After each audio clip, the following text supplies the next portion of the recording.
Hello बच्चों, अस्सलाम वालेकुम. Good morning. In this video, I would like to give you lesson about pronoun. Pronoun. Pronoun is a word that is used in place of noun.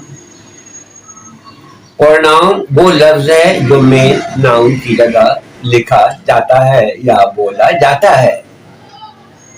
As for example, Ahmad is a boy.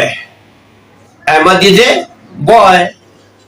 Ahmad यहाँ पर main noun है.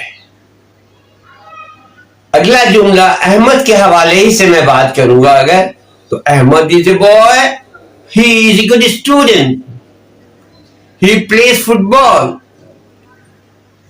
यानी he is a good student, he किसके लिए लिया है? अभी बात किसकी हो रही है? अहमद की हो रही है. बात अहमद की हो रही है. तो ही इज ए गुड स्टूडेंट. कौन अच्छा है स्टूडेंट? अहमद. यानी अहमद के लिए ये ही आया. ही प्लेज फुटबॉल, वो फुटबॉल खेलता है. ही किसके लिए आया? अहमद के लिए आया.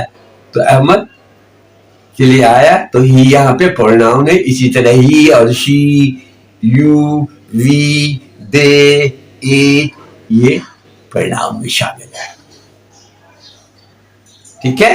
तो प्रोनाउन की बहुत सारी किस्में. प्रोनाउन शी भी प्रोनाउन है. शी भी प्रोनाउन है. शी की मिसाल भी ले ले. Fatima is a girl. Fatima एक लड़की है. She sings sweet song. She sings sweet song. तो she sings, who sings? I mean Fatima. यहां पर हम शी फातिमा के लिए इस्तेमाल कर रहे हैं, इसलिए शी ये भी पर्सनल प्रोनाउन हो गया. ठीक है. तो he, she, I, you, we, they, it ये सब प्रोनाउन है.